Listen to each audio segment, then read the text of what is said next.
Hey, what's up YouTube? Sorry for the long break. I'm trying to regrow my mustache currently and it looks a little stupid, so but it'll get there here in another week or two.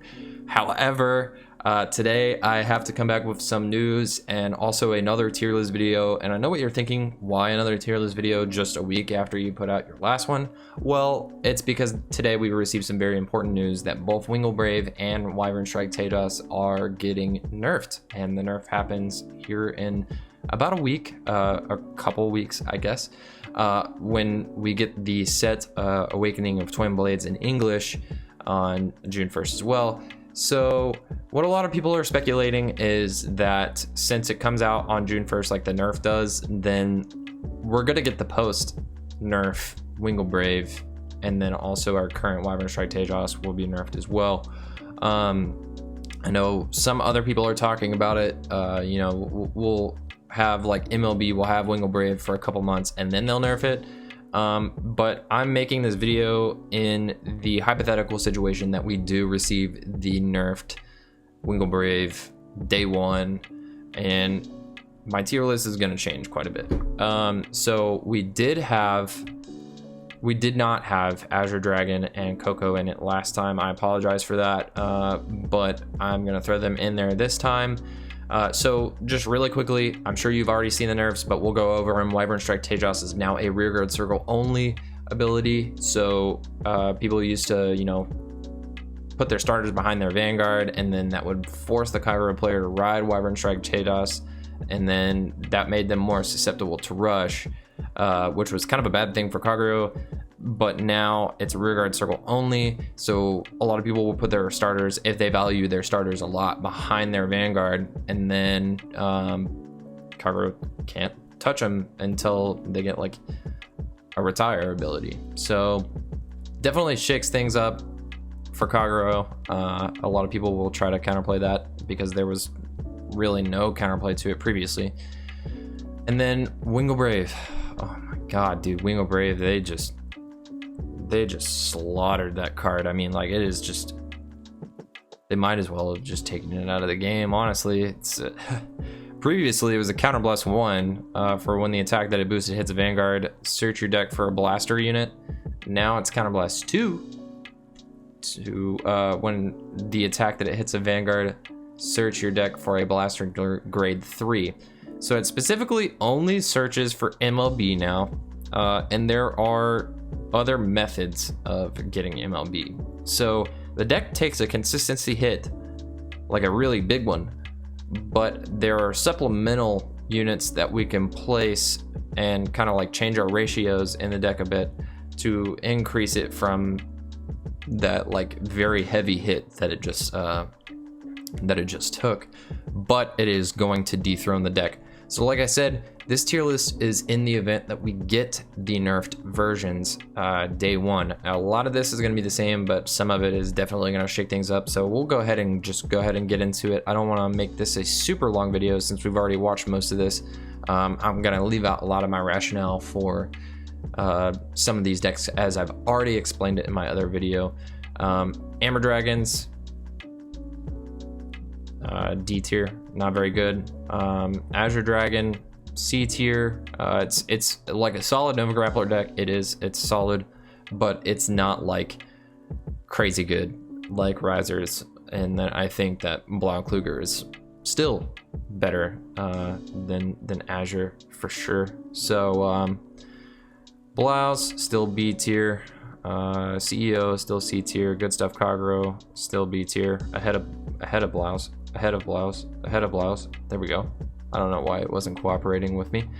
The End. So I know I had this previously placed in S tier along with MLB, but this is where things are going to start changing a little bit. So I'm going to put him at the top of A now. And the reason is because he only existed in S tier alongside MLB because of how good the matchup was, because Wyvern Strike Tejas had the ability to take out MLB, Wingal Brave, and then also just like the retire abilities and stuff like that, and then, you know, the restanding pressure and stuff. It just, you know, it was a rough matchup for MLB in general, specifically because they had so many ways to get rid of their, you know, key pieces, and MLB is a piece reliant deck.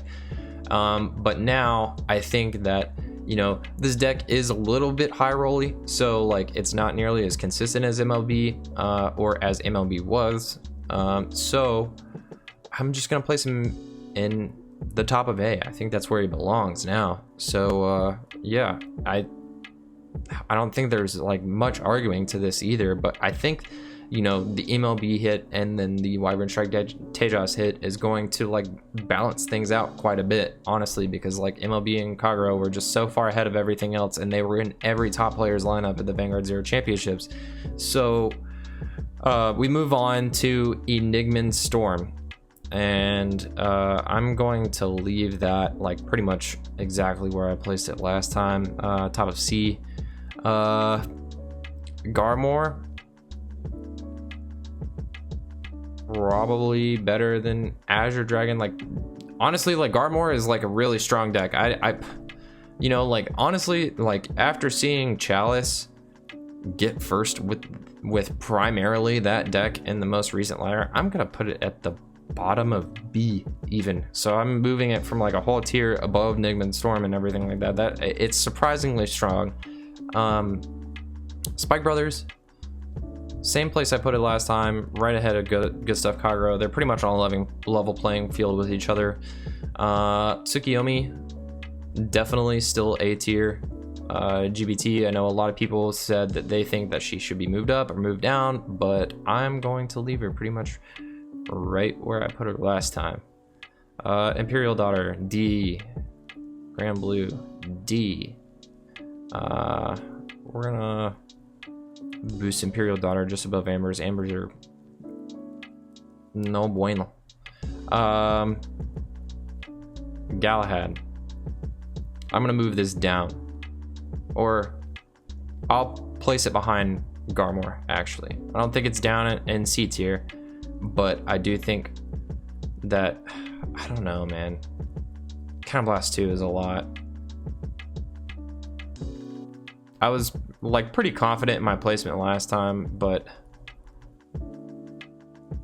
I think with just all these new decks coming in, it really does have to go to like the top of C tier, which the gap between these two is not really that big, but you know, it's, I don't know, things are just things are definitely changing. My opinion's changing. MLB, obviously we took the biggest hit ever with the Wingal Brave nerf, but however, you can run Libergall as your starter, you can bump Leanne to 4, and then you can bump Starcall to 4.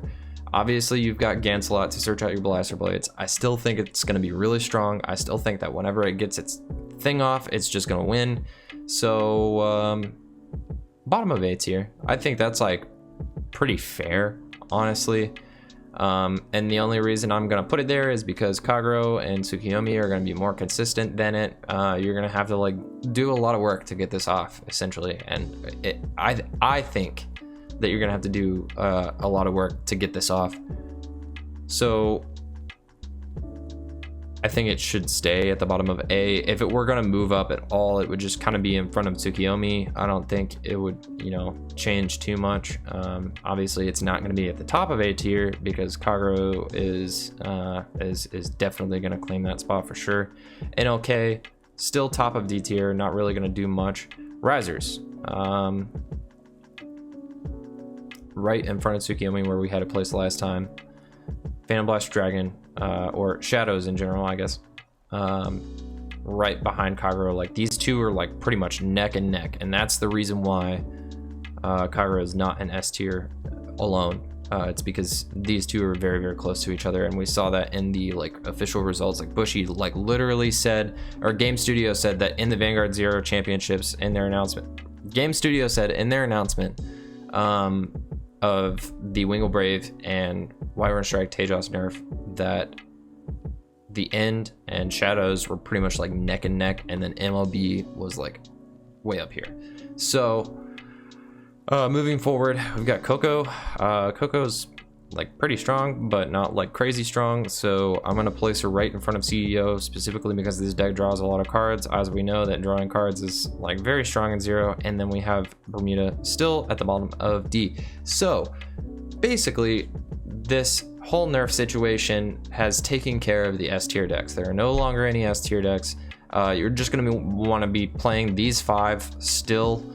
I still plan on building MLB like day one. I've got like most of my crafting materials sorted out. I'm gonna open a ton of packs for YouTube, and you know, I don't have any like worries about being able to build this day one. Hopefully I get some like Shadow Paladin stuff too, because I, you know, if I pull enough for that, obviously I'm gonna build it.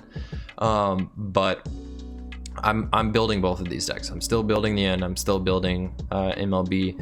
The N will probably be my go-to deck because it'll be the best deck, and I want to climb with that. And then MLB will be like my thing that I play when I get bored of the N and I still want to climb, because it's still going to be strong. I have absolutely no doubts whatsoever that it's still going to be one of the strongest decks, and that's why I'm going to place it in the bottom of A tier.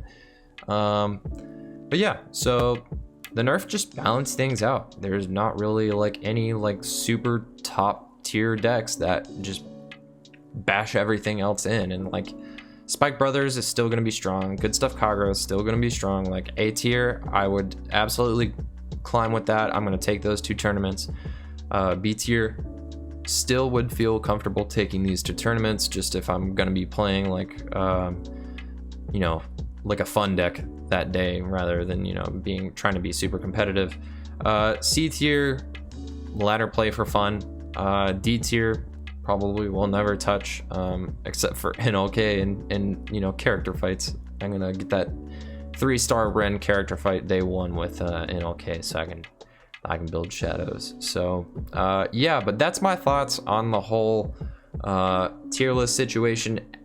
In the event that we receive these nerfs day one, in the event that we don't receive these nerfs day one, see my other tier list video. I posted it like a week ago. So yeah, hope you guys found this helpful. Hope you guys enjoyed it. If you did, please like and subscribe, and then go follow me over on Twitch. I know I've been saying that I'm going to be streaming more frequently, and I'm going to have a more frequent stream schedule. That's still in the plan, but life is weird right now with college and trying to figure out what's going on there. So I promise that I will stream more often, especially after this set comes out. But you know, we're hitting the end of our semester right now, or our quarter, because I go to nursing college. So after that's over, definitely gonna be streaming a lot more. So look forward to that. Follow me on Twitch, and then we'll see you guys next time. Peace out.